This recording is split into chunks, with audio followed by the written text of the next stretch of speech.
Wait, hold on. Let me grab some of these This meeting books. is being recorded. Hey, so this is Back Patio Loves Misery, a crossover reading event between Back Patio Press and Misery Tourism. Um, and so this is very much like the weekly reading series that we do every Friday night. But now we're joined by what looks to be close to the entire Back Patio crew here. So, Zach, I don't know if you wanted to give a little blurb about Back Patio and talk about the press a little bit before we move on. Sure. Thank you for having us. Thank you for hosting, William. My name is Kevin Bryce Gonzalez, and I'm the founder and editor in chief of Back Patio Press. I live in Florida, close to Disney World. I founded Back Patio Press in 2018, and we've published 11 books and a large number of things on the internet. We have a WordPress site. It's backpatio.press. And we also have the domain backpatiopress.com. And you can find information about the books and the writing there. Uh, our 11 books, by my estimation, are the best books that have been published in the past 5 years. And we're proud of everyone who's written the books. We're proud of ourselves for publishing them. Uh, and they're available for sale on Amazon.com and at flatdogdistro.bigcartel.com. If you buy those books, I ship them to you. If you buy them from Amazon, someone in a warehouse puts them in a package and ships them to you. Otherwise, it's more or less the same. Um, and yeah, like you mentioned, William, we have a lot of the people whose books we've published on this reading. Not everybody. Part of that is for time zones. We are an internationally acclaimed press. We have writers from the UK and Finland on our in Providence, Rhode Island, and other places. They're not here today. It's probably my fault, but we can always do another one.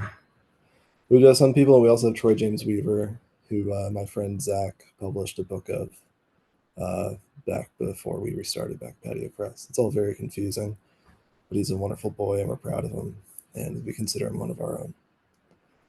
Is there anything I'm missing? No, I think that's good. Thank you, Kevin. And Thank you. yes, we're all proud of Troy. Every time he comes and reads at Misery Loves Company, I think exactly that. He's a wonderful boy, and we're all proud of him. Anyway, thank you so much, Kevin and or Zach. That was fantastic. And thank all of you for like helping coordinate this thing, putting together a really great and dynamic and wonderful set of readers. And I think we're just going to jump into this fucking thing. Why not? So, first up tonight is Graham Irving. Graham. What's up? Hey, Graham, how's it going? It's nice to have you Uh, back, man. yeah, I know it's been a long time. I've missed it in a big way. Um, Hold on, I have an AC going on in here that I'm going to turn off because I can't hear very well. Uh, all right, so I don't know. I haven't planned as much as I would like, but I'm going to just try to read some stuff. Um, so with Back Patio, they published my book. It's called Liver Mush. Um, Liver mush is a type of breakfast meat that is made, primarily in like the Piedmont region and the Appalachian region of North Carolina, which is where I grew up. So I wrote a book about that. Uh, Here is a poem from that called T-shirt that cures depression. I want a t-shirt that cures depression. I bought a t-shirt 10 years ago to cure my depression. It's tie-dyed with an image of bears playing musical instruments. There is a bear with a banjo, and a bear with a fiddle, and a bear blowing into a moonshine jug. I bought a t-shirt a month ago to cure my depression. It's black with Bugs Bunny and Taz from the Looney Tunes. Their hair is braided and they're wearing Nike pants. Above them is the word Blackwoods. Backwoods. There's something about animals dressed as people I hope cures my depression.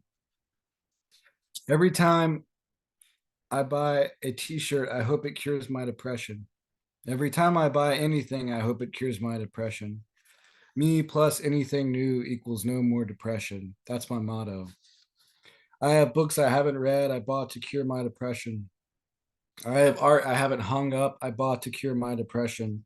I have a bike I don't ride, I bought to cure my depression.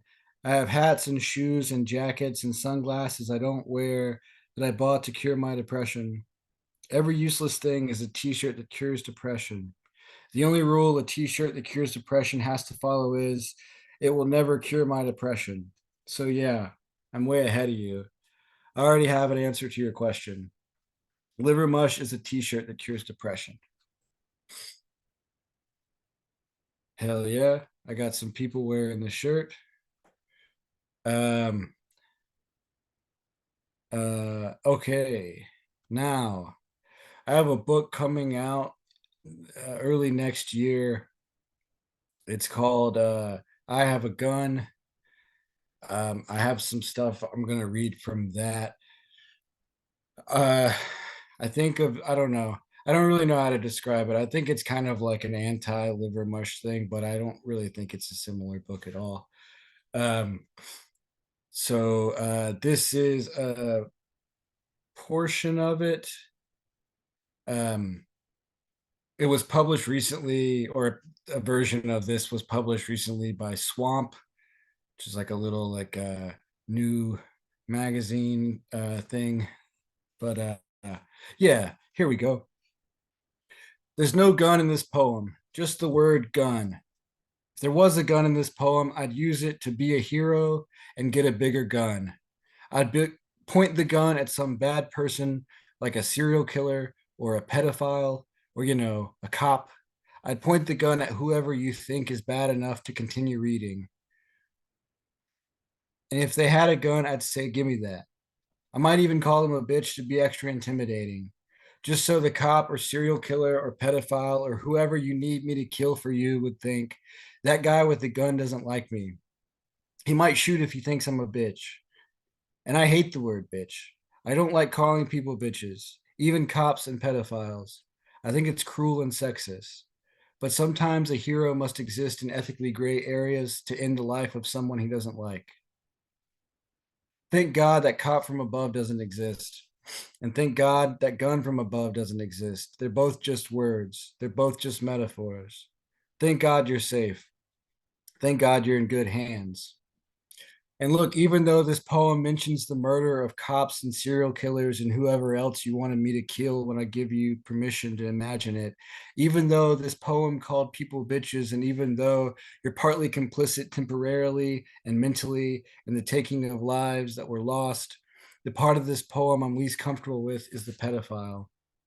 A lot of people could say poems shouldn't have guns, but I think poems should have more guns, if only to get rid of the pedophiles. Poems should not have pedophiles. And look, even though we both hate pedophiles, you're partly complicit in the existence of the pedophile in this poem because he had to live before you imagined him dead. You had to will him and his crimes into existence before you not only gave permission, but encouraged me to take his life executioner style. You did imagine him dead, right? You didn't just let him get away with it, did you? All those crimes you imagined him doing? You didn't just let that scumbag walk away? Logan, the pedophile? That was his name. That was your pedophile's name. If you're going to erase a precious human life, if you're going to commit the ultimate sin, I think you should know your victim. I think you should know Logan. Logan worked as a junior analyst at a PNC bank. Logan drank room temperature tonic water for lunch. Logan owned a chameleon named Carl. But before that humanizes Logan too much, Carl has been neglected most of his life. Carl was underfed and rarely given water. Carl was missing toes on his front and back feet. Don't worry though. Logan's dead now. I killed him. I killed the pedophile with my gun, executioner style. while he walked to his 2008 Mercury Milan after leaving work on a Thursday afternoon, because that's what you wanted. Thank God I'm a hero. Thank God you're in good hands.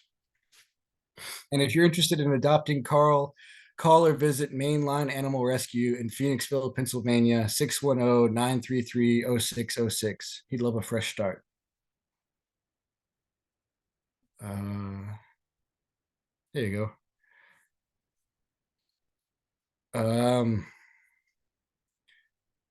All right. I'm gonna I don't know. Uh this I think Unity is gonna publish this poem at some point, maybe in November. Uh this is about the Bible and grunge. It's also gonna be in the book. I still have to send her this version, but yeah, I'll read that. Though often linked because those who live by its teachings carry complex pieces of metal used to kill, there are no guns in the Bible. There are some swords, pointless deaths, reversed crucifixions, eternal damnation, a flood, beheaded cousins, tons of incest, both good and bad. But at no point does God say to a golden calf, "Eat lead, bitch." On the eighth day, he doesn't invent Smith or Wesson or Remington or Winchester. It's Adam and Eve, not Kalishnikov and Stoner. In the Bible, when Moses casts down his staff, it doesn't become a six-shooter. Pharaoh never makes his sorcerers turn their rods into more fucking guns. The Bible is mostly uninteresting, and what you expect, especially the parts about marriage and sex and sin, all the verses public figures use to trash how and who people fuck are boring. The Bible should get its shit together. There should be better laws inspired by biblical stories, like no one should go to jail for killing their brother if God loves them more, or luxury condos must be built to tabernacle standards, or full stops should be outlawed in favor of ands, and all narcs must be paid in silver. And when a new law is passed, politicians have to wash their hands clean of the old way of life. And I forget my point. I was saying, what if the Bible had guns? The New Testament could be less about Jesus's restorative love for humanity and more about shooting a fucking gun. That's how he fed the multitudes. He mounted a 50 caliber Browning to a rock in Bethsaida and held the 5,000 hostage. Don't call the cops, Jesus told them. ACAB, he said, with the machine gun pointed at their collective head. Here's what we're going to say. It's a miracle they all listened. Jesus spent 2 days oiling his 357 Magnum before finding Lazarus in Bethany and shooting the sickness out of his sleepy ass. All of that and more. And Thomas still said, I need to see those bullet holes, J Man. And Big J was like, I have felt the wrath of God's gun barrel. Put your hand here and believe. And Thomas felt Jesus' hand and they were hot. Oh, fuck, they're hot. And Jesus agreed that it was so. That's what I told you, dude. And I guess just to wrap it up, the Bible could end with letters to groups of people who preferred sabers or verbal de escalation or some other dumb shit over a scalding hot, big veiny gun signed XO, XO, XO with X's, a shotgun, double barrels crossed, and O's of targets on the backs of non believers. That's a Bible I would read. And I did read at least most of the Bible to see if it ever got good. There's just so much nothing happening and repeated nothing. I don't even mean to say God isn't real and Christians are brain dead and science and liberalism are the only proper social tenets. I'm just pitching alternative takes because I need the Bible to be more interesting, because I don't want the most memorable part of this poem to be Stephen Williford on November 5th, 2017, chasing Devin Patrick Kelly through Texas with an AR-15 after Kelly killed 26 members of the Sutherland Springs First Baptist Church. Because if the Bible was more interesting, I could wrap my head around a Texas gun club thanking Williford with a brand new AR-15 inscribed, "He is God's servant for your good. But if you do wrong, be afraid. He does not bear the sword in vain. He is the servant of God, an avenger who carries out God's wrath on the wrongdoer." Or if there were guns in the Bible, it might explain the difference between Devin Patrick Kelly's Ruger AR-556 and Stephen Williford's AR-15. When did one become an avenger and the other a wrongdoer? And is God's biggest complaint that Kelly murdered those people in vain? And how can a guy, not naming names, looking to buy a gun, know which models have the correct type of wrath? But the Bible is a boring book written before the invention of tragic irony and almost And like almost everything else, it's just a metaphor about being terrified.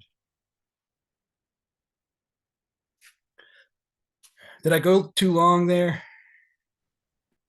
No, not at all. Not at all. Not Okay. at all. That's what she Uh, said. I'm not, are you, do you have excuse me, do you have another one or is that it? I don't want to launch into what I was going to say, um, and interrupt you if you were planning to read more.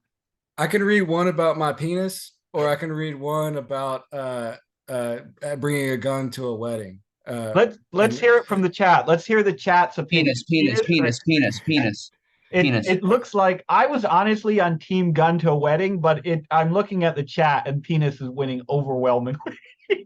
So I guess it's penis time. it's penis time. Sorry, everyone. It's penis. No, I'm not muting myself. You got to mute yourself. Um, it's a long poem about my penis. But I think it's critical in a way that's actually pretty like feminist and interesting. It's actually doing interesting things with penis. It's actually doing very interesting things with penis. This poem. All right. It's going to be in the book. I don't have names for any of them.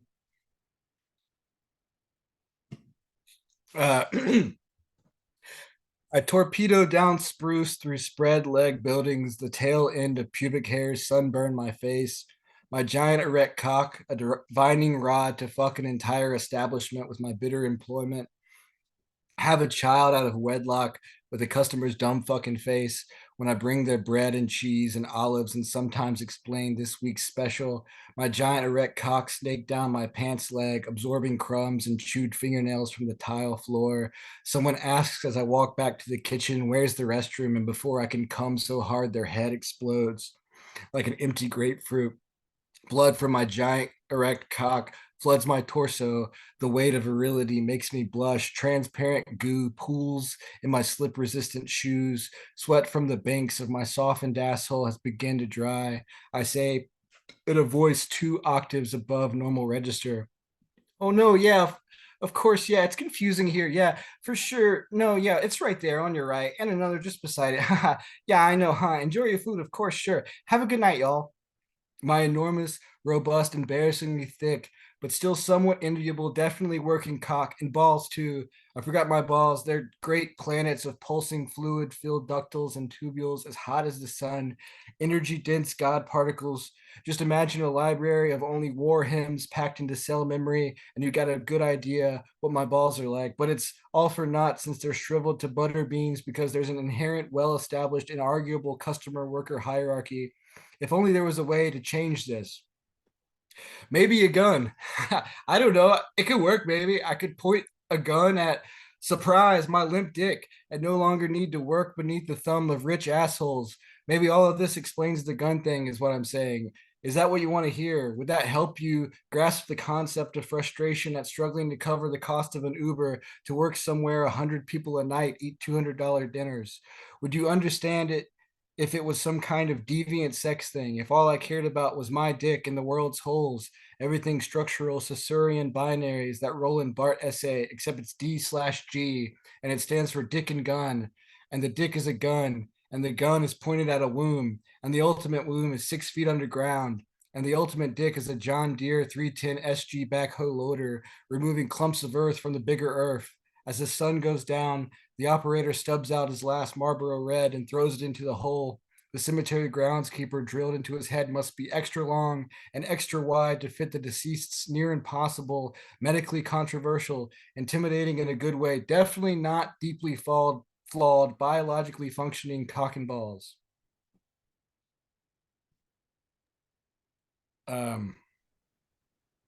That's all. Man, Graham, this is fucking phenomenal. I'm so excited for the gun book. I and I really love what you did with that, the second poem you read, because I read an earlier version of that was published. Where was it published? Was it published in Hobart? I don't remember the Well, publication. no, the which one? The The The second pedophile poem one? you read, yeah, the pedophile one, yeah.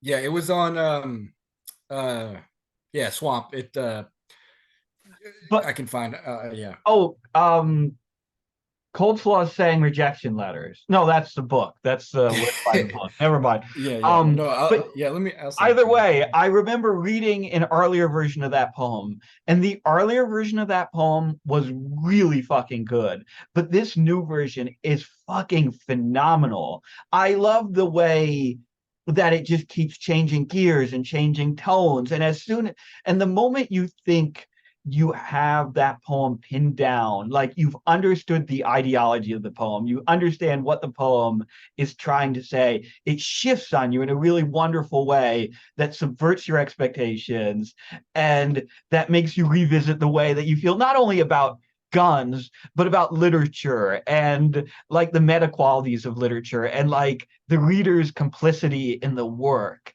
But I've just loved all of the shit that you've read from the gun book, because each and every one of them uses like the gun as a different kind of lens to view something else about psychology or society or like existential human shit or culture or whatever.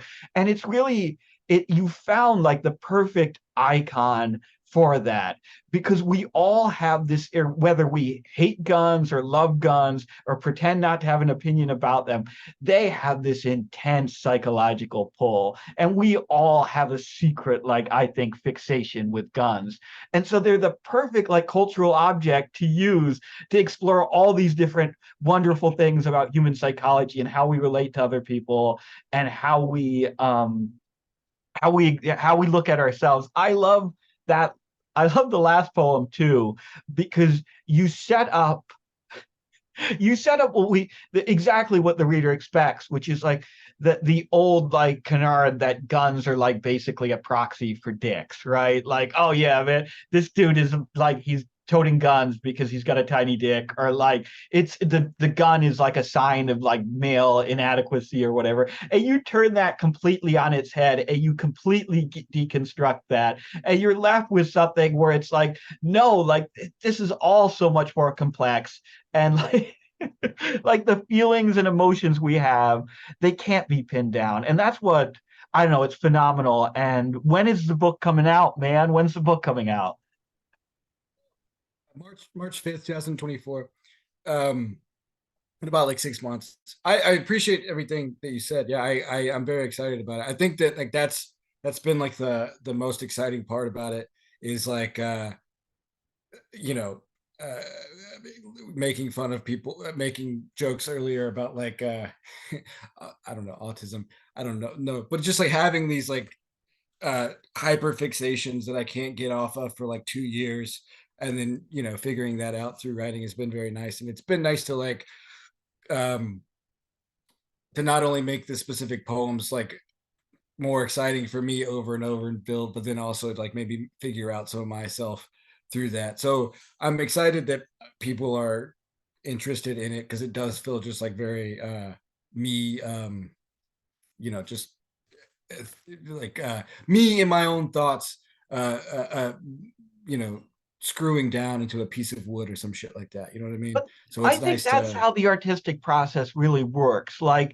through refinement, right? It's something wonderful about being able to watch a work evolve and to see a version of it and be like, that's pretty damn good. And then see an even better version of it later and see those kind of cyclical refinements.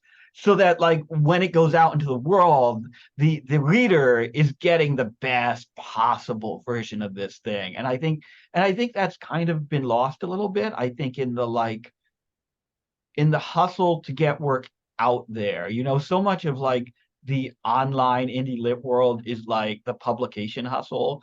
And I feel like so often in that I don't want to sound like old fashioned and nerdy here, but like the craft aspect where you're like alone in a room, like really like refining the thing and pinning it down and struggling with it in the dark. I feel like that's kind of started to disappear a little bit. So I love when I can see that. Anyway, man, that was fantastic. Thanks so much.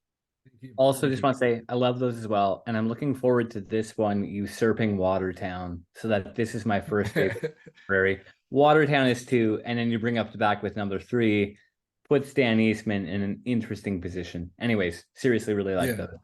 Josh, you just set me up. Dan sandwich. Josh, you just set me up with the perfect segue because Dan Eastman is up next. Hey, Dan. Hey, what if I just didn't read or acknowledge Watertown at all right now?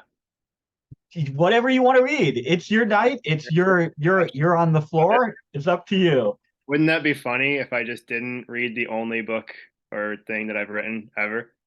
All right. I am going to read a work in progress that I'm kind of piecing together. It's called this is a section of a larger essay. This is called No One is Born a Cowboy. No one is born a cowboy. No one rides forth from the womb in Wrangler jeans and Ariat boots. No one is born an American icon. The man knew this, but he had his doubts. His blood and guts had been replaced with doubt. It felt good to believe, but if he believed, it meant he could never be a cowboy himself. He would have to resign to a life of jockeying emails and wrangling phone calls, his barn an office, his stall a cubicle. The only thing the man knew for certain was something about masculinity had been lost. It didn't matter how many liberal English professors had him deconstruct Hemingway or Faulkner. Didn't matter how many sales quotas he smashed. Didn't matter if he went to the gym and drank protein powder. He felt soft, impotent. Something was lost that could only be found through hands-on work and filth. The stink of manual labor and the outdoors. The thought of horses came to him over nightly beers in front of the TV. It was Tombstone, starring Kurt Russell and Powers Booth and Sam Elliott. What's more manly icon than the American cowboy? What's more manly than Kurt Russell? His first lesson, the trainer told him he looked like a natural in the saddle. His second lesson, he confused his leg cues, and the trainer told him he should kick the horse until it complied. He didn't like kicking the horse. The man began to wonder if he'd missed his window of opportunity. He wasn't born a cowboy, so why should he try? The man had his doubts, but he persisted with the horses. Even if cowboys were born cowboys, acts of God, myth come to life, not simply other men who'd learned their skills, the man continued his work. He had to try. He liked it, after all. He liked putting the halter on and leading them out of the stalls. He liked cleaning them before riding, the fibers of hair drifting down the columns of light in the breezeway. He liked using the metal pick to clean their hooves. He liked the feeling of control and picking up the hoof and holding it in place, not bending the horse to his will, but coaxing the horse to work together. That ignited something deep within. He also liked to imagine the horse becoming annoyed and kicking him in the face, dying unrecognizable in a red jelly pool of matter in the barn. But it never happened like that. He liked getting a hoof clean and petting the horse, telling the horse it was a good boy or girl. He wanted to see understanding in those big, wet horse eyes. It was a fact. Cowboys can commune with horses. There came a third lesson, fourth, fifth, and so on. He rode for months, cleaning horses, tacking up, trotting into a sandy arena. There came a time when the trainer told him, "Your confidence is there, really." The mare rode on his cue, and for a moment there was no doubt. There is truth. He wasn't born a cowboy, but he could try. He would ride forth. All right, that's like a little vignette of a bunch of vignettes that are kind of a mess. So WIP, work in progress. This is called Love Poem. You keep asking me to write a poem for you about how you make me feel. And I would write it with gasoline and matches in the middle of a highway off-ramp, waiting for an 18-wheeler with flammable marked on the back. I'd give you self-immolation as an act of affection, a show of triumph, a love poem for optimists. How am I doing on time, by the way? I'm a little self-conscious about time. No. You have take all the time you need. Read what you want to read, man. Definitely. All right. I'm gonna read two more. This is called Little Bean. Time off requests with vague descriptions will be denied. We require specifics. Well, she couldn't move from the sofa when I got home, so she launched her spirit and it exploded like a cannon through my chest. She told me they showed it to her first, and the nurse said it looked like a little bean.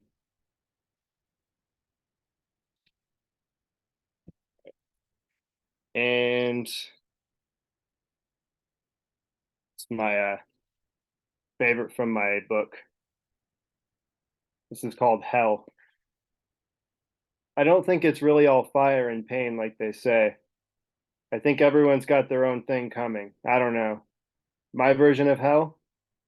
Well, my dick's still there. Some guys get their dicks burned off. The sun's shining over the lake.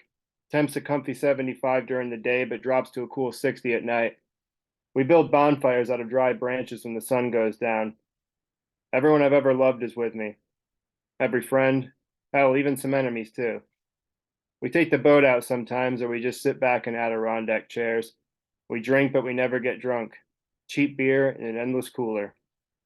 We're forever in that sweet spot right after the first or second drink when your belly gets warm and you can talk about anything.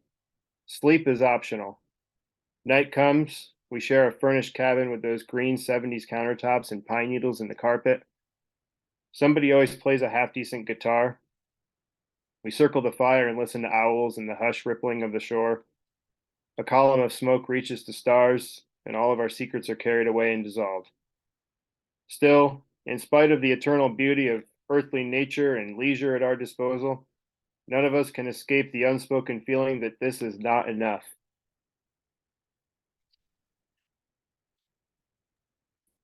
Thank you.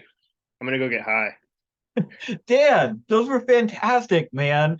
That last poem, I need to talk about the last poem first because it absolutely fucking blew me away. Because, and I'm gonna get a little personal here about the Adirondack stuff, right? So I moved away. I grew up in this area, in the same area you're describing in Watertown, in the Adirondacks, and it's so far upstate New York that they don't call it upstate New York anymore. It's the North Country. Yeah. And and I was so fucking desperate to get the hell out of here, right? And I got the hell out, and then life went on, and eventually shit happened, and I had to move back here. And when I moved back here, I picked up on the thing that you're describing in the poem, which is it's fucking gorgeous up here. Like this is the Adirondacks is just about as beautiful as America gets as a country. And you describe it so vividly and so precisely and concisely in your poem. But there's also exactly that pervasive thing that you mentioned at the end, which is there's this sense that you're nowhere, that you should be somewhere else, that you should be doing something else, that there's someplace else more important than this. There's always this underlying sense of like parochial dissatisfaction. And it's insane. And it's insane because it's just as beautiful and as gorgeous as you describe in that poem. But there's always that nagging internal sense that this is nowhere. And it's gorgeous. You described that sensation like so wonderfully in that poem. And I'm looking forward to actually reaching that point in Watertown as I work my way through it. Um, I want to talk about the cowboy piece too, because I really love the way that you framed that piece. I love, and it's kind of similar to what Graham is doing with his gun book, which is like you start off with like the cliche, the like ideological cliches that we have about the cowboy. Like once again, it must be saying something about masculinity, right? It must be like this old emblem of like ancient toxic masculinity, or it must be like so whatever. Like there's this sense of like all these cliched associations we have with this like cultural artifact, and then you break it down, and you break it down in this wonderful way that isn't just like refuting this idea, but like slowly eroding it, like through this kind of methodical breaking down of like practice and action and like the feeling of actually going out there and doing this thing as work, right? Of caring for horses, of like living that life out there. And you completely annihilate any like preconceived silly ideological notions that we have and like bring us into that moment, into that experience. in a way that like makes it intuitively understood. Like the pull of it makes it like intuitively felt, as opposed to like being some like reductive cliche. It's beautiful. It's beautiful the way you do it in the piece. I'm not doing it justice, but anyway, Dan, those were fantastic, and thank you so much for sharing. I appreciate it. Thank you. Yeah, thank you, man. And Troy is up next. Troy, the beautiful boy who we're all proud of. Oh my God, thank you. That's going to be the thing now. Now that Zach said that, that's going to be the thing from now on. Yeah, I'm so, yeah, I'm a beautiful boy. Okay, so I'm gonna read something from Temporal. This thing right there. Okay. We were at a club called the Leviathan, waiting for the heat from the drugs to recede. Cody overdid it, to say the least, but Samantha and I maintained our business as usual, cool, while dancing through the night. When it came to Molly, we were gurus of the genre. Guess Cody snuck off to the bathroom at some point, crushed 5 of the fuckers up on a toilet seat and snorted them. He was out of his mind, feeling good. When you have a schnoz like an aardvark and the courage to die, guess you get to feeling like Superman or something. An hour or two later, he was looking pretty gross, kind of hunkered against the wall, vomit on his shoes, and we knew it was over. Clark Kent had arrived, and he seemed just as weak and human as anybody else. All right, that's the first chapter. If you like it, buy it. Okay. I'm gonna read a couple new things. I think I read one, maybe at one of these, but there's a lot of people here, so I'll read it again. It's called Finding Atlantis. If I could corrugate anything, thought Sarah, it would be my body into cardboard when the cold months come. She leaned back and smiled. The road beneath her shook up through the tires. That's silly, she said aloud, laughing. Then she quieted and thought, time will do its work. Sleet coughed against the bus. The movements of her body twinned the physics of steel traveling too fast through a whiteout world. Visibility, the small bag on her lap, the various angles of certain seats and shadow, characters ahead of and behind her, the overhead passenger light like a vague hand guiding her back inside, beyond the shadows. The rim of the earth gleamed. A crescent moon had slashed the dusk ocean into a comforting smile. Sarah cut the lamp off and felt the warmth of sand.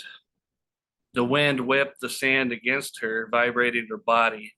The waves looked like clouds scrimmaging for space in an unfriendly sky. She looked out into that impossible distance, sea air thick as taffy on her lips. She licked them and swallowed a desert. If we could find the boat, she thought. But they trailed, the thoughts blurred into a blinding pain. Light flooded her vision, though it was a small amount. A man across the aisle inspected an atlas. The bus quiet then, save the natural groan of its running. You remind me of my brother, she said, always trying to find a way. The man looked at her and put the light out. The ocean had receded and displayed a buffet of anemones and starfish and mussels. The quiet depths of the lunar pool. Sarah's brother, Jack, picked a starfish up after feeling the suck of an anemone. The starfish stuck to his hand. He laughed. The only way to get the thing off was to tear it limb by limb from its flesh. And later, Sarah waved goodbye as he got onto a fishing boat. She had always loved the way he smiled.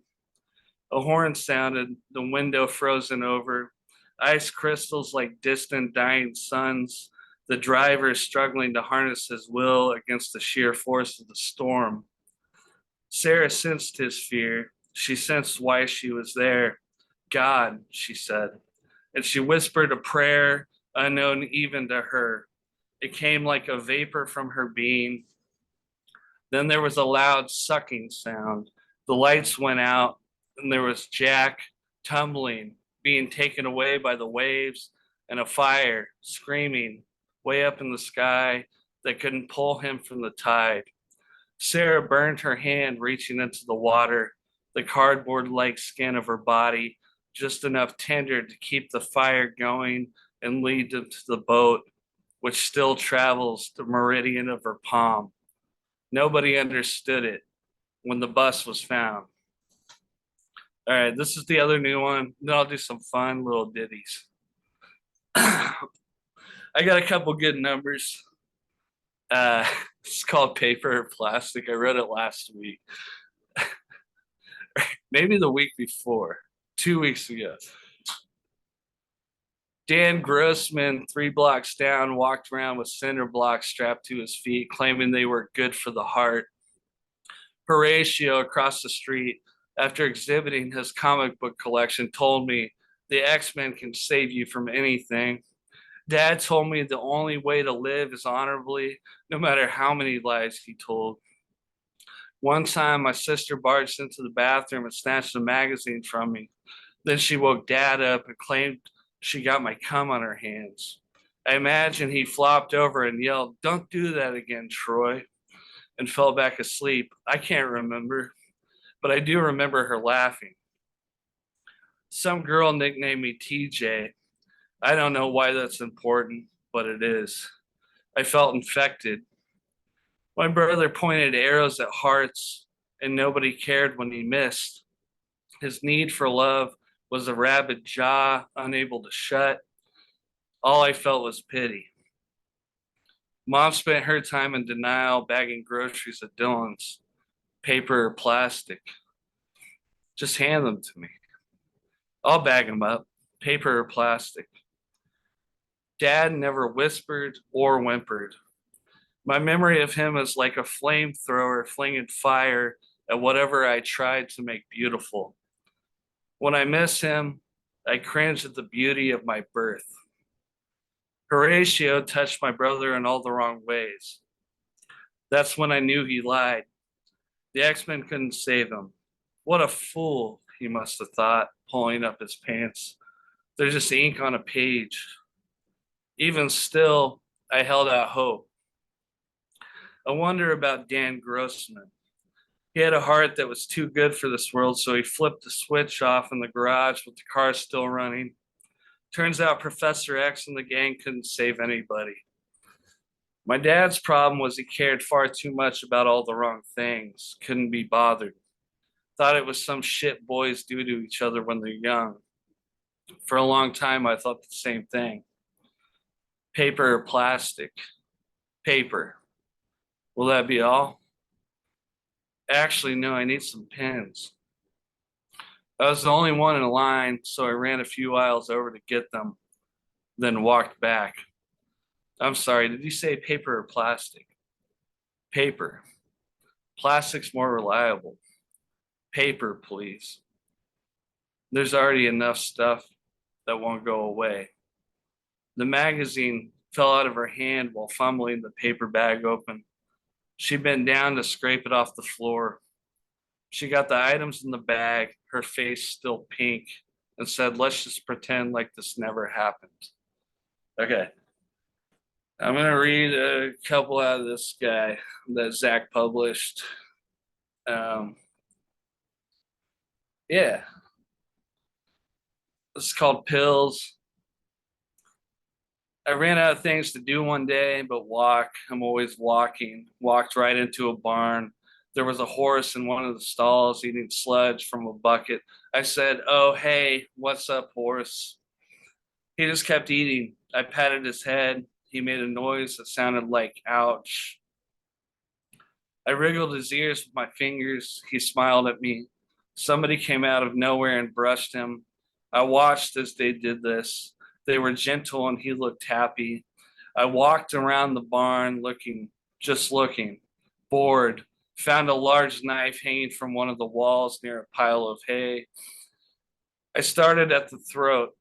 From there, I moved on to the belly. Don't get me wrong, opening bodies is also a boredom. Takes lots of time. I had no trouble fitting inside of him. I eased up his weight, no problem at all. Still kind of boring, but now I was doing something right. Wasn't I doing something?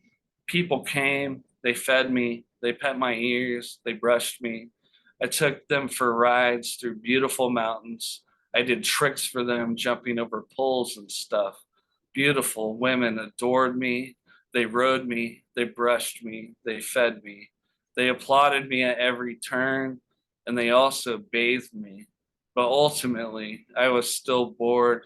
So one day I crawled out of the horse skin and went back home. All right, I'm going to try this one. It's called Minor Leagues. Sometimes at times you has to murder the light inside yourself. Just get some sleeps.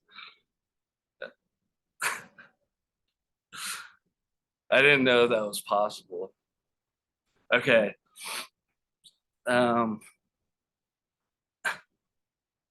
This is called How to See. There was a time when I considered the birds on the power lines, who would show up, who wouldn't, and why. The why was never really a question, neither were the who and who wouldn't. I'm glad I smashed my binoculars beneath them. I'm proud of the food you've brought me, they seem to say. You should have seen them. What a sight they were to see. All right. I got like maybe like two more feelings. Sometimes the glitter looks like candy, other times it looks like kite string. Occasionally, in the light of my lava lamp, it looks like sand. In the dark, it looks like shining mouths full of teeth. But in the semi dark, which is all the semi light, it looks like the things inside of me I cannot see. These are the times that are scary. New Year's Eve. We danced on the roof at midnight. We didn't manage a kiss. We were up there fixing a leak in the rain. Anthony Kiedis. Pleasure came to visit me under a bridge. I stood there in awe while pleasure spoke to me. Pleasure told me she was tired of being around, though, and wanted to climb up a tire swing and jump from the highest limb. I wanted to say, there's a bridge right above you, but didn't.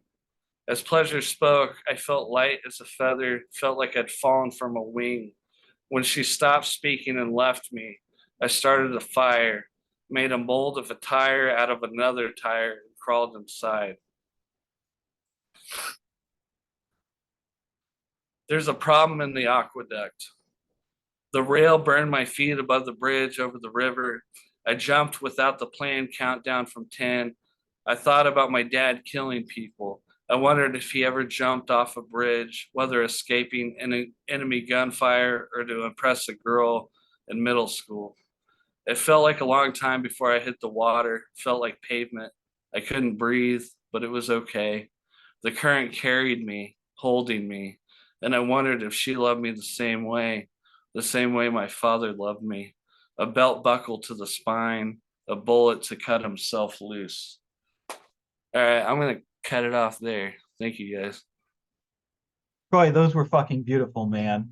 Now you have read a couple of them before, but there were also some new ones that I hadn't heard before. And I think the paper and plastic one was new to me. And that, oh my God, that's a great story. It is like so much of your work, there's this incredible tension, and I don't know how you keep it up between like being hilarious and being absolutely emotionally devastating. And that story, I think, is a great example of that. There are so many moments in that story where you're laughing, but then you're like, fuck. Like the whole arc about the whole X-Men arc within that story, like that, oh my God. Just that little half line, like while pulling up his pants, it fucking kills. It kills because you there there are ways that you could have handled that subject that would have been really like maudlin and over the top. Like, child abuse is a really hard subject, I think, to write about, because your natural instinct is, well, I don't want to underplay the tragedy of this. Like, I don't want to underplay the horror of this. But on the other hand, it's so easy to end up in a space where it becomes bathos, right? Where it becomes like so extreme that it becomes like tragedy porn or something. And this piece, you're so concise in about it, and the way that it's layered with all these other small and large human tragedies, it's so effective. And the arc of the piece is so fucking wonderful, because there are so many like big tragic moments like within the piece, but it ends on this moment of like interpersonal awkwardness that still feels like just as devastating as some of the really horrible shit that happened earlier in the piece. And I don't know, it's wonderfully constructed. It's a beautiful piece of writing, and everything you read was beautiful and poignant and really effective, man. Thank you so much. Thanks, man. I appreciate it. Yeah. Thank you, Troy. So, Kurt is up next. Hey, what's up? Hey, Kurt. So, I'm going to put a link in the chat, but everyone needs to understand something, that you may not have much time to act. So before while we were coordinating this thing, I asked if anyone had links to their books that they wanted shared, or links to what they were reading tonight. And Kurt sent me a link to a bundle that he has on Back Patio Press. And then Zach sent an email back, and he's like, we only have one of those left. So I'm going to put the link in the chat. Rudy will tweet out the link, but be mindful, this is a limited time offer. I wish I could make the words flash on the screen like in a cheesy infomercial. You may not have much time to act. Anyway, Kurt, the floor is all yours. Thank you, William. Yeah, so in that collection is my novel Good at Drugs, which Kevin and Zach put out with Back Patio.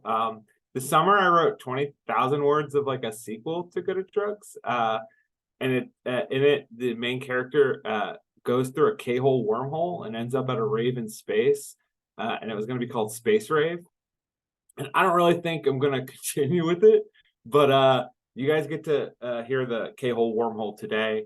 I'm going to read it for you. So this might be an exclusive. This book might be dead in the water. Who knows? Life's complicated.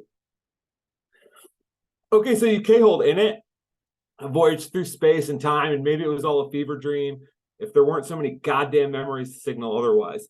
The technical definition, per Merriam-Webster Post-Pavilion Dictionary, can be found under D for disassociation, at that fine intersection of the body and the brain no longer working together, but instead separate and unequal. The body sits against a dark wall, and the brain goes anywhere and everywhere it wants, up into the farthest reaches of imagination, hallucination even, finding that one point at the very tippity top of it all where we must hang our hat and see what happens. Stop there and spin. Wait a while. I've got the whole What a Wonderful World on a string.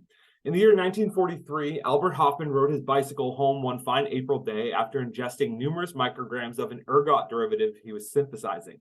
This was in Basel, a border town in Switzerland that also connected France and Germany, where some regular run-of-the-mill scientists decided to take a second look at something he'd set aside for 5 years.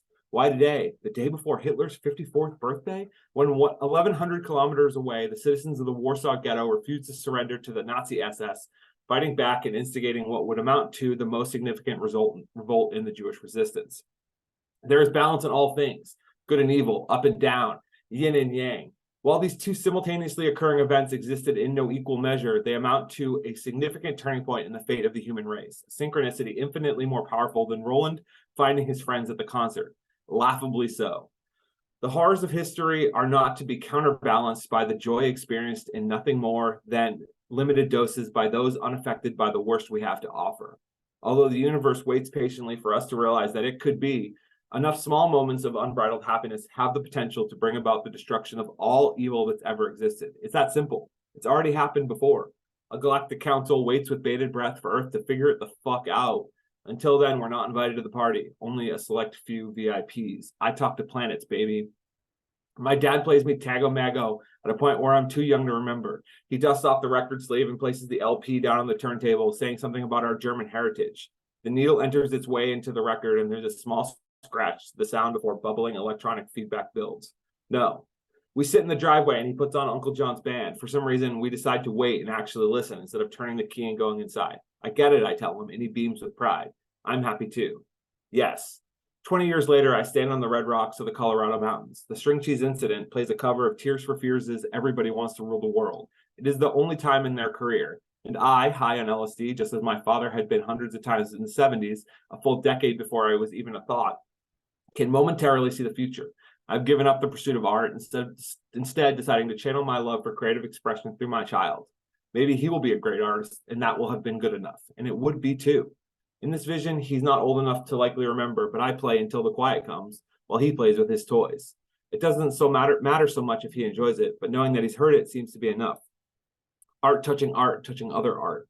My son that doesn't exist yet plays his son that doesn't exist yet, an album that doesn't exist yet, via the ninth wave resurgence of vinyl, record crackling on something psychedelic nonetheless, passing the message on further and further. This was the Long Kong, huh? Children raised by flower children, the age of Aquarius that had been promised in that musical, but we were still waiting patiently on. Maybe the next generation. After all, this was only the second round. Those able to pass the wisdom of psychedelics onto that, which will have come after them, in the bloodstream somehow, even though all the tests said it wouldn't be, but something stays. And then we were to wake up like sleeper cell agents, designed for psychedelic warfare after one little taste of the good stuff. Sure, it would be a slow dilution of the majority, but we were getting more and more every day. Wonder what the next round will look like, or the one after that. Would it be my son, or his son, or his son, or was it me? Until the day where there would be enough pawns in the plan to make things better than they had been before. It moves at a snail's pace, eons of best-laid suggestions all mapped out in front of me, the groundwork for everyone to get it. It felt like natural wisdom. There was clearly a point. I am a speck flying through the cosmos. Everyone is, actually. I am a thought, an understanding. I can see the pinpricks of connectivity to every single consciousness in the solar system, galaxy, universe, all hearkening back here to me. We're all doing the same thing, as if existing isn't enough. A guy named Gord drives a taxi in Prague. He drives people where they need to go, all day, every day, always with a smile, always making sure to take the fastest route. Gord lives in an apartment with his wife and a dog, and he doesn't complain so much except when his back hurts, which has been happening more lately. He needs a new bed. One time he tried mushrooms. He spent the day wandering Old Town, imagining he was a time traveler to the year 1677. He understands where we came from and where we're going. Later that evening, he caught a repertory screening of Daisies and laughed harder than he's ever laughed before. There is no resentment to the bourgeoisie, just radical acceptance. Since then, he's chosen to live a life of absurdism. His passengers love it. Most tip well. Watch out, he yells while stopped at a red light, throwing his arm in front of the back seat in faux protection of his passenger stasis. A Caesaurus tourist cross in front of his car. Someone somewhere laughs. One in a centillion. To the 303, to the 808. Glimpses and glimmers into the psyches of people programmed to look for the point when it was right in front of them the whole time. Dying was fine. Just keep moving, and you'll see when it's all said and done, what amounted to matter was the matter we inhabit and not much more than that. A small white light, closed eyes, infinitesimally so. Is that even real, or am I imagining things? Trapped, traveling through a tunnel that has no end in sight, but maybe I'm beginning to think that this might be an opening. Colors are perfunctory, an exaggeration of the unknown. Movies had it wrong, but what do they know? Art is endearing in its effort. How do you even show, not tell, that which has never been experienced? It's more physical than visual, feeling unmoored from one existence into another one. From the fabric of one world crossing over into another, my foot comes out first, a shuffler's shoe kicking a hole into space-time, ripping like paper and dangling out of a nostril on the other side of me. My tootsie trots out in the air and with nowhere for it to land. Can I go a little further? Sure, why not? And it all comes too. Widening enough for my body to pass through, brain doing the heavy lifting of processing this all as parts of me pass through passageways, and all of a sudden I'm inside myself and then simultaneously and re-fragmenting. There's an eye. It peers through the white light and blinks, an outer membrane pulsating pink as it looks from left to right and back again. Hands run along the cusp of a vertical swimming pool, fingers catching water and spreading its air out into an openness. Head comes up from the water and I can hear again, ears unplugging from the pressure. The music is backwards. The music is upside down, a thrum leaving only room for silence where the kick and the hi-hat should be, the notes in the space between. Less and less. A reversal now, picking up steam. My foot keeps pushing until it finds some solid grounding, testing the security of the floor. It's there. I'm here. Knees knocked to the beat, out into the material below. When my stomach becomes my stomach again, there is a gurgling that speaks of emptiness and hunger. I am incomplete. I pay my fare and thank Gord for the ride. He says, no problem, in Czechoslovakian, and I somehow understand despite not knowing the language. The door opens and my other foot takes the cobblestone street. He adds as the door swings back toward shutting, wait, don't forget about the cosmic joke, but I'm already on the ground. The whoosh of an entire universe passes through. Space is the place, Sun Ra says to no one in particular. And all is clear again. I'm me, back in my body, me, skin settles into place. I sit in the same position I was moments or eons ago, with my back against the wall and head slumped over my legs. Although when I look up, it's somewhere else entirely. The sun rises the next morning over Las Vegas, yellow, quickly turning black into blue. 29 friends ride on the bus back, recounting and remembering their first night at the rave. There's an exhilaration that only comes after overcoming hardship, as if the night wasn't as easy as any of them assumed it would be. A powerful voice confidently assures them, we can make it when the morning comes, over a bit of a beat. Speakers so low that those who need to can close their eyes and calmly rest before the day begins anew. No one's concerned about Roland. Why would they be? This was his modus operandi. Do all of the drugs and listen to all of the music and get lost, sometimes not showing up again for the entire weekend. They'd all come so far in so many years, why fall back into the traps of their youth? No one felt like they needed to party that hard anymore. It just wasn't like that. The DJ in the den winds things down into a final track, fading it out for an audience of no one. The overhead lights flip on, illuminating an empty room save for the staff finishing their long shift at their nightlife job. Production wraps cable and powers down equipment. They reset all the knobs on the lighting board and the mixer so tomorrow they can do it all over again. A few hours later, janitorial passes through, mopping the floor and cleaning the sweat from the walls. They turn off the lights before they leave, returning the room to darkness. Roland Becker is not there, no trace, as if he never had been. Like a flash, gone from the scene, removed from the rave. Not on this planet, in another supercluster. Traveling through time and space, Roland has passed through a K-hole wormhole. Where now? That's it. Thanks. Kurt, you have to finish this. You have to finish this. This is fucking great, man. First of all, on a conceptual level, you're not going to beat a space rave. That is just like such an inherently enticing and absurd concept. But what I really love is that you've taken the absurdity of that concept and not simply been like, okay, this is going to be like a fun space trip in every sense of the word, right? Instead, there's something like really profound happening in this journey.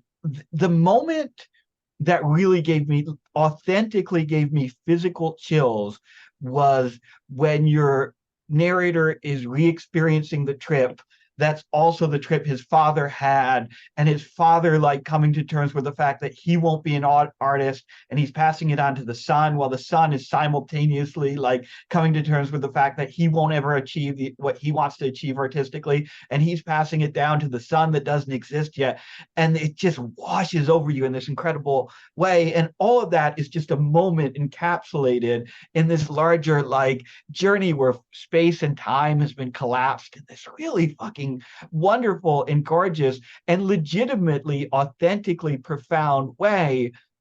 But you never just let it be like, okay, it never becomes like pretentious in the way that it's profound, right? Because you're always there with some humor that like essential, like fundamental absurdity and silliness of this premise keeps creeping in a way that keeps the audience like engaged, keeps like it. I mean, I was having fun throughout it. It's a really great piece. You need to lock in. We need space rave. It needs to good on drugs too. Space rave. It needs to fucking happen, man. Well, thank you, William. I'm glad to share it with the 20 people in this room. I love you all. Yeah. Yeah, Thank you. I said this in the chat, but it's like Douglas Adams with more American references, which I love because Douglas Adams, like, yeah, sort of British humor and shit in it, but like this has fucking everything pretty much you could want from pop cultural shit. I love it. Thanks, Rudy. Yeah, Douglas Adams should have taken Molly. I agree, Cap. Yeah. All right. Thanks so much, Kurt. And Thank you. Kevin's up next. Hi, William. Hi, Hey man, everyone. how's it going? It's going. I didn't think I'd ever be attending a reading again, but here we are. We're gonna do it. We're gonna do it for the back patio boys. I was gonna read from Neighbor or A Completely Non-Existent Carnival, the two books from Back Patio, but I thought it'd maybe be a little silly to read a book that most of the people here have already read. So I have a manuscript that I was going to publish in 2022, but I never ended up publishing it because as either you know me or you don't know me, but I kind of just gave up, retired, backed out a little bit. Now Zach's running Back Patio and he's doing a really good job at it, but I don't know. I just didn't really feel like publishing another book. But I do like it and I think it's pretty good. So I'll just scroll through some of these here, and they don't have any titles. I don't believe in titles or page numbers, and Zach always bullies me for it, but fuck it. So I'll just read them kind of as a stream of consciousness, I guess. Walking out to the rim of earth and peering over the edge, waves small at first, lapping at my ankles, vibrations rising up from the abyss right beneath my feet. Who are you? And are these waves getting bigger? Slapping at my waist now, total desolation swarming from the eyes and mouth of a corpse of every person who has forgotten my middle name. A fracture cracking down from my pineal gland and radiating through my total form, making love for both the last time and the first time as waves break down on my head, pieces of me falling off. And it's scary at first to reach around myself and touch my body and find sections missing, fingers gone, and holes in my face. This place does not exist, and I'm not sure where I am. A great wooden ship sailing through the pastels of a forever sunset. Who are you and what is this? To be forgotten, small crustaceans tickling my soles, despondent amoeba breaking down all of my existence, and I stare right through my abdomen, from heart to hair to hollow noises popping slower and slower, feel slow jerking muscles, the tearing of paper, waves recede, and there's nothing left. Oh yeah, the collection's titled "And Then There Was Nothing," so I like to use that word a lot because I'm a hack and I thought it was funny. I believe wholeheartedly that we should all exist as the split second before two planets that were never charted on celestial maps collide. Every person should remain undiscovered because it is unfair that anybody should ever be aware of your death. Be kind enough to leave your selfishly obtained loved ones with the hopeful ignorance that nothing hurt, that maybe you've just escaped from here and now you're down in Mexico building boats. Be kind enough to simply disappear, go missing. Mm-mm-mm.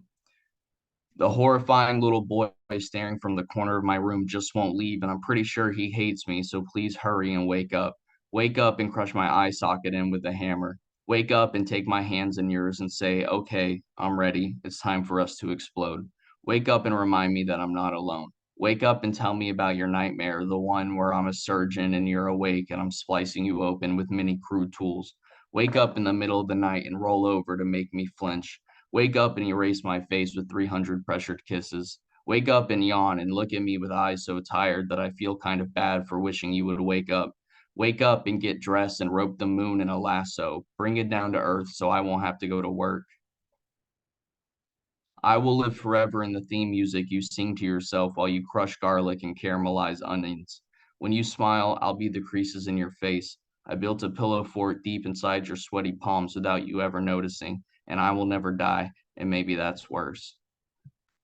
The only trophy I ever won was a chuckle that you left at the foot of my bed. Tell me that you want to see my face immediately. Then, when you do, tell me that I'm unrecognizable. Take sandpaper to every one of my orifices. Turn me into one giant gaping hole and pour yourself into it. Drag the entire universe in with you too. Or maybe just pour in some kerosene and use my emptiness as a way of extinguishing everything you never hated. It isn't fair that everything I know is only a fraction of the largest lie. 0 plus 1 still equals 0, and if you don't believe that, then I envy you greatly. If everything happens for a reason, then why did I wake up this morning, and why did Pangea break apart? Is everything destined to break apart? And if so, what is the point of anything happening at all? There is a frog crawling across my face, and its suction cup fingertips are gluing all the tiny fragments I have recently lost back in place with its slime. And I wonder if we've ever eaten spaghetti at the exact same time before. The spaghetti could be our version of when a rom-com reaches its climax. After the first fight, when the screen shows one character looking at the moon, and then the scene transitions to show their lover looking at the same moon but at a different location. If there's anything worth being grateful for, it's the wrinkles of a person you're not obligated to love. I would like to set up a shop in your wrinkles, a burger shop to be exact.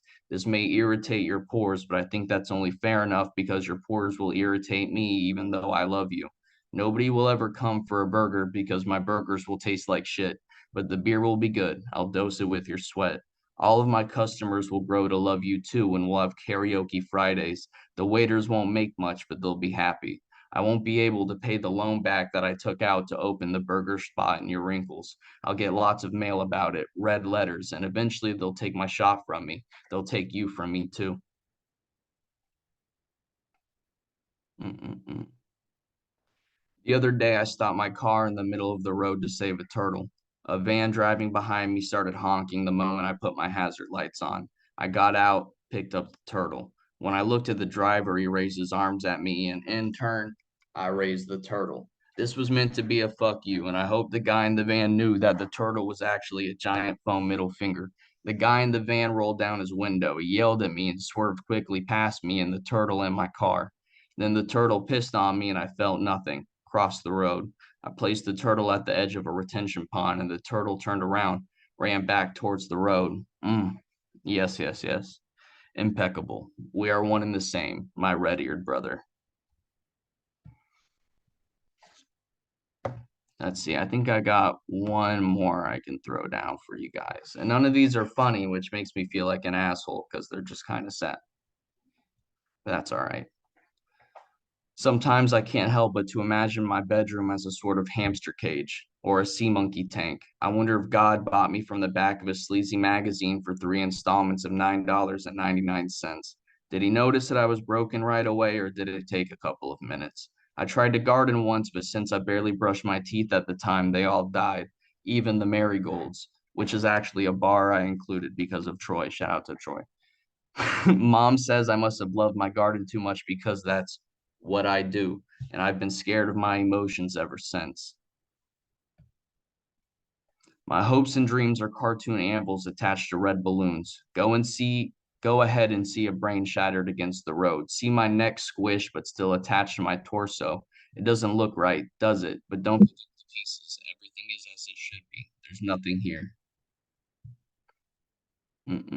I think that's gonna be it for me. Let me see if there's all right, yeah, let's end it. Let's end it with an apocalypse. That's kind of poetic, I guess. I am either very scared or very not scared of a nuclear smite. On the downside, at least you're dead. So there's no more gross early morning kisses where you both hold your breath, but it doesn't matter anyways because why should it? Neither of you care. On the plus side, you evaporate immediately, assuming that you're lucky, which makes this an on the maybe side, I guess, because you could also just get radiation poisoning and die a very slow, horrific death. Or you could be born in an area rich in lingering gamma and have like 3 arms, but the third arm isn't operable, and in fact, it hinders your daily life. Or you could go blind. You could lapse into a coma and be totally aware of your surroundings and form thoughts, leaving you alone with yourself, which is a torture so cruel people debate whether isolation in prison is a crime against humanity. Hey, did you know the last sense to go during death is touch? I think about it all the time. How one day I'll lose my sight, I'll lose my hearing. It will all turn to nothingness except for the touch. And in this particular fantasy, my hand is empty and I don't feel anything in my palm. I just go, and nobody sees the nothing I turn into. That'll do it for me. Thank you, babies. Holy shit, man. Holy shit. That was beautiful and also really fucking terrifying. I love this series of poems because you find every possible way to take yourself apart at an atomic fucking level. Like every conceivable way to deconstruct yourself, like physically, mentally, emotionally. You are pulling yourself apart. You're pulling every individual atom apart. You're being taken apart by animals. You're dying in an atomic holocaust. And throughout it all, what's also wonderful though is you keep rebuilding yourself. You keep reconstructing your persona here. And there are all these little beautiful moments where like you're like inching towards putting yourself back together, inching towards like tenderness and connection with other human beings, and then you're pulled into a million pieces again. And man, as like a cycle, as like a poetic cycle, this is gorgeous, brilliant shit. And I hope you will publish it. And the chat agrees with me, by the way. There's a petition already started in the chat to get you to publish this shit, man. So you got to do it. Anyway, thanks so much, man. And I'm glad you finally got a chance to come here and hang out. Yeah, it's been a pleasure. And I mean if you guys have been watching Back Patio or know me on a personal level or just have existed me on the internet, the past couple years really has been this very dramatic up and down cycle, reconstruction, deconstruction, breaking atoms and gluing them back together with glue sticks and fucking hot glue guns. So it's been hard, but I'm thankful for you guys. I dipped off the internet for a long time, but coming back and seeing everyone's stuff again and listening to you guys read has been awesome. So I'm glad. Thank you for having me. Yeah, it's been awesome to have you. Thanks so much, Kevin. And up next is TJ Larkey. Hello. Hey, TJ, how's it going? Good. Very good. I didn't know. I forgot that I had to follow Kevin, but I think it's good because I got a short thing. I'll just sort of hand it off to Nathaniel.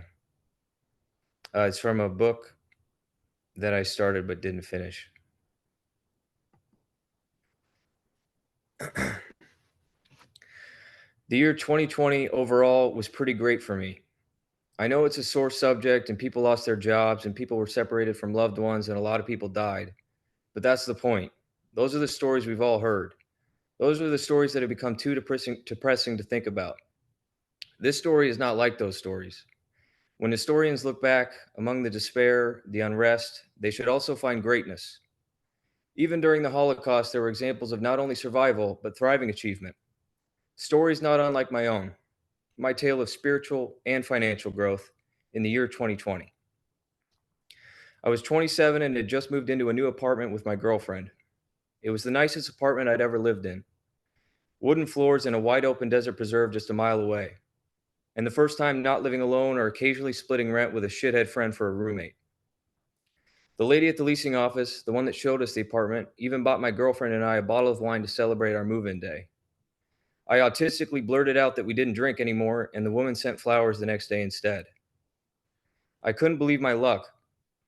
2 years prior to that, I had quite literally $0 in my bank account, was living in my father's house, and had spent my 25th birthday in a garage doing cocaine with a guy legally named Blaze. But now I had a Costco membership. I owned a bed frame.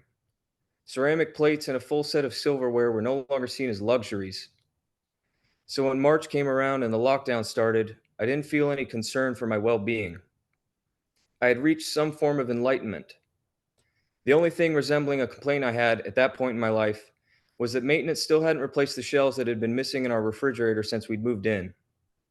It had been a month, and I couldn't understand why they hadn't been there in the first place, let alone why it was taking so long to find and or replace the refrigerator shelves. They were, after all, integral parts of the refrigerator. We're not talking about small, inconsequential shelves. We're talking about the undisputedly most prominent shelves, serving as both the top of the crisper drawers and the base of the largest section of the fridge. Without them, you could only utilize, if I had to guess, about 40% of the total storage capacity. Meaning by my second Costco trip, I'd had to put 2 large wooden cutting boards in place of the shelves just to accommodate the everyday essentials. It was absurd to look at. My girlfriend said there was a distinct punk rock style to it. I'd emailed a picture of it to the woman from the leasing office, along with an overly nice reminder, but I got no response. As the weeks passed and still no shelves, I started to wonder if I'd been too nice, too casual. I knew that apartment complex employees didn't stick around long.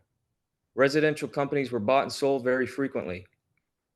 It was possible the first group of people I talked to had been, seemingly overnight, replaced by new faces.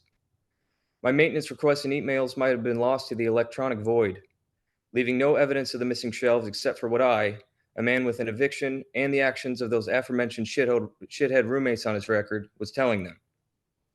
It was likely I'd be blamed for everything, on the hook for my own missing refrigerator shelves, as well as any other similar crimes in the area.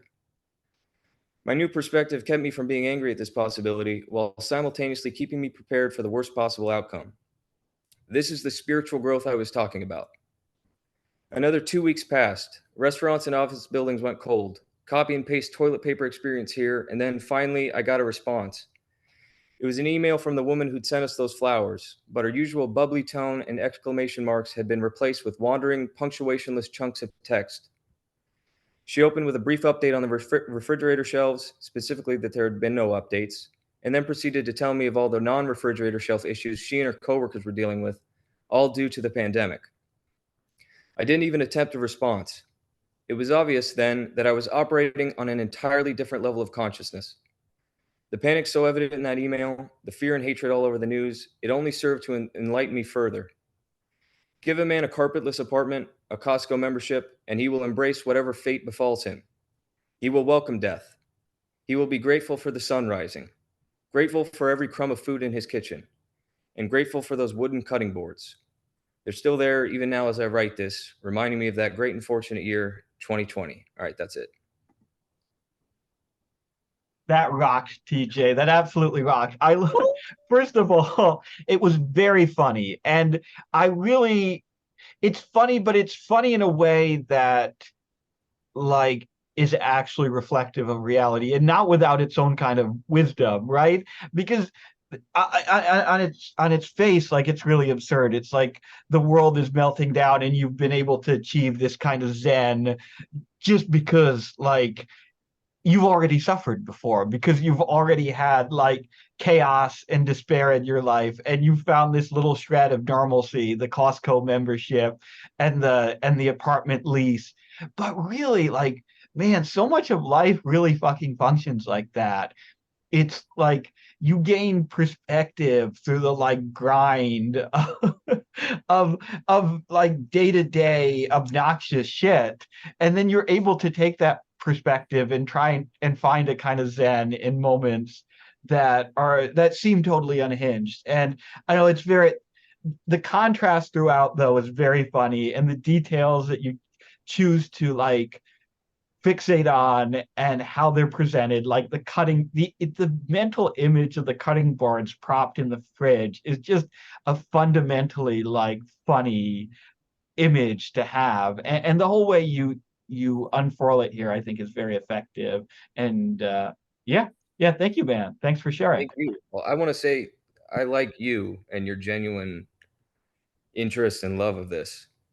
That was nice to. I've never watched any of these or been here before, but that was nice. Yeah, no, it's good to have you, man. It's always good to have a new person here. And I I think one of the great things about like independent literature is there's only one reason any of us fucking doing this, right? Because we love reading, we love writing, we love the culture of this shit. And there's certainly no money in it and not much fame, very little clout. So it's just fun. Thanks, man. Thanks again. Yeah, absolutely. So and now we've got our headliner. We're closing out the night here with the pilot of the Death Egg himself, Nathaniel Duggan. Thanks, Will. Can you hear me all right? Clearly. So, Nathaniel, how many books have you sold since we talked on Tuesday? Probably like two, maybe one. Sales today are pretty bad. Every nah, man, that's every sale's a fucking victory. Anyway, Well, yours. thank you. Yeah, thank you for having me on, and thank you to everyone who's watching. And just a huge shout out to the back patio readers. I'm clearly in very good company here. You guys rocked it.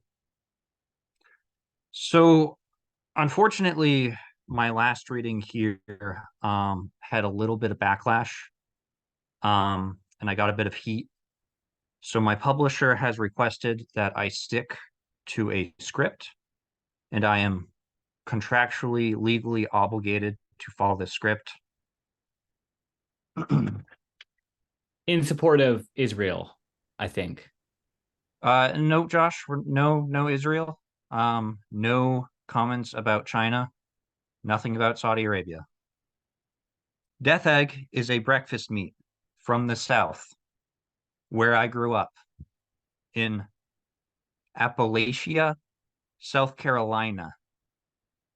You can purchase Death egg at Fat Hog Big Cock Bistro or Amazon.com. If you buy it from Fat Hog, a guy will ship it to you independently. But if you buy from Amazon, a person in a warehouse will send it to you. Please buy my book. It's my birthday and I was just fired.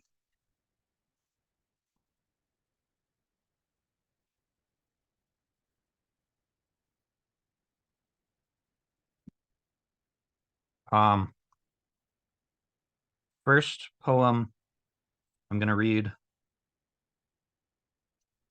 is Atomic Bomb Poem. Baby, come on over. I have an unlimited capacity for failure. I have a cyborg heart constructed from Honda Civic cup holders. I have a 40 ounce of malt liquor. This night can't end. I haven't used my Sam's Club membership yet. It gets too dark, too quick, this close to the sky, so close, and still you can't touch it. Just like the space they say exists between every atom. Baby, come on over. I have never once been touched. Yeah, that was an earlier piece. Probably one of the first pieces in this collection that was published, one of the first few. It came up on Fluland. Remember that place? Real Death Egg fans will notice I'm a little bit shaky, and it's not due to the usual nerves. I drank a godly amount last night, and I've been hungover. I'm still hungover, and I haven't been able to eat today. I haven't been able to keep anything down. Usually the cure for a hangover scientifically is 3 beers, but I keep puking the beers back up. So I apologize if I'm a little. Ugh. All right. Insect mimicry. Beetles feign poison they lack. She left me over the drinking. Mocktail sounds like a kind of ancient scorpion on earth. I arrive at weddings uninvited. I walk at wayward angles. I will appear alarming to you and talk too loudly about politics until you go away, and I will have an excuse for everything I do not have. Page 22. If you're following along, you should be with your copy of Death Egg that you purchased, that you own, because you support me. You fucking support me.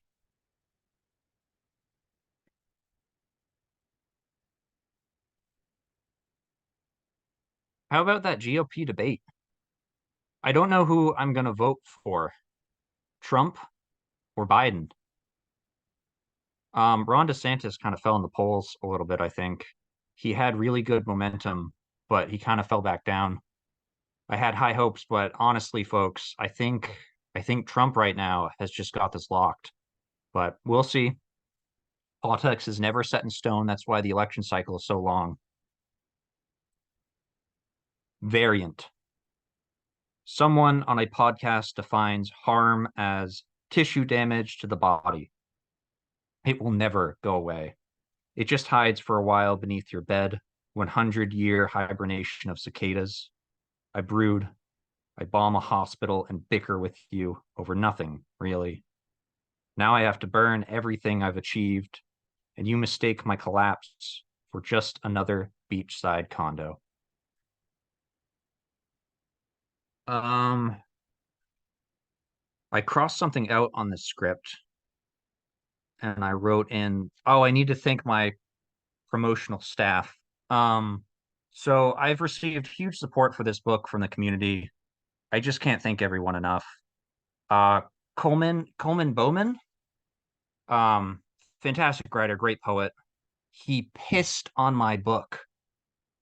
He filmed a video of himself peeing his urine from his body on my book. That's really special to me. Carter, also very well known in the online alt-lit community, did a fantastic musical cover of one of my poems. Just I'm like overwhelmed with gratitude for everyone. You may not know he's not really alt-lit, but he's on Twitter, Panoptician, Twitter account, Yellow Friday. We actually made the book yellow in honor of him and not because we like piss, as some rumors circulating would allege. But he actually had me on for a special. He had my book on one of his Yellow Friday broadcasts. Usually those are just for the news, but he had my book on. So I'm very, very grateful for that.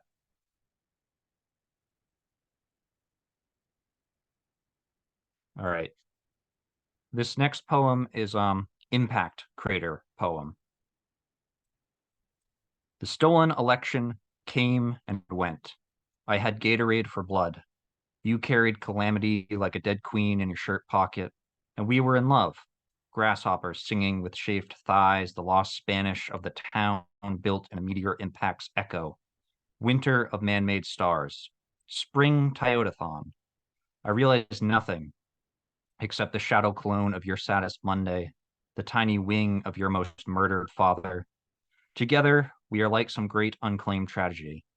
And in jetports all over the world, the luggage continues to go missing.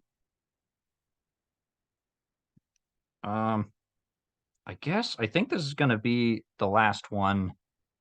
It's a little bit longer, which I'm self-conscious about. I don't like poetry readings typically. I don't like listening. I don't like readings really. I don't like listening to people read. You guys, Back Patio is the exception. I loved all of you guys tonight. This one is called Mecha Godzilla Love Poem. When I think of you, I'm actually thinking of a distillation of organs, livers, kidneys, vessels through which blood flows, like the dappled leaf shadows whose shifting I never saw because I spent my summers alone in basements, wondering if bugs have hearts or even lungs. No one knows. God is dead. Society crumbled, so we built a giant robot and launched that baby to space to do battle with a species of cricket-sized aliens because we need triumphs now more than ever, no matter how small and scurrying they may be. It's like this morning when I took a beer instead of Tylenol, vanquished a whole day before it even started. To the liver, it's all the same, mere surges in the gut, and in fact, I often mistake bowel quivers for love and you, my lover, for your evil clone. Because what is a robot anyway but an overgrown insect? What is a heart except a collapsing colony? What are you if not the shore upon which I may finally crash, take stock of myself, and formulate a world worth worshipping? Thank you, everyone. Thank you, Nathaniel. So I don't think we've ever done this before at Misery Loves Company, but let's do it. Can we get Nathaniel a standing ovation? Can we stand up and clap? I think the man has earned a standing ovation. All right, all right. I had to do it.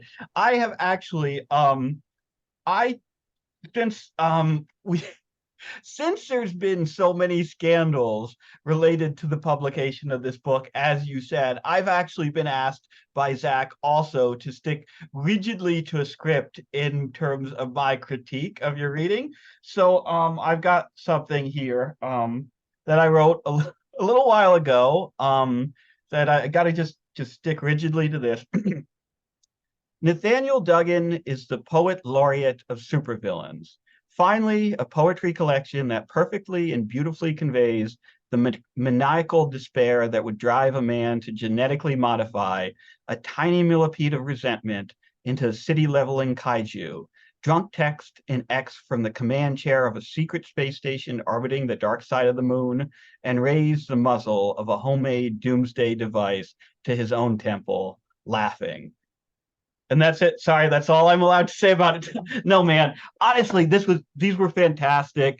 I love these poems. I've told you 60 or 70 different ways how much I love these poems, how much I love how expansive they are, the way that each one of them is like this wonderful, desolate little mental landscape that is inherently self-deprecating and funny, but also really wonderfully despairing and bleak, and just perfectly encapsulates a certain kind of human like insecurity, like that, like a certain kind of existential insecurity that I think we all know and share. I also, man, you fucking killed me with the speech at the beginning. You I didn't think I was going to make it through to actually hear you read your poems, because I almost fell off my chair and I thought I was going to go into like anaphylactic shock or something. Anyway, man, thanks so much. It was fantastic having you and having you read here again. And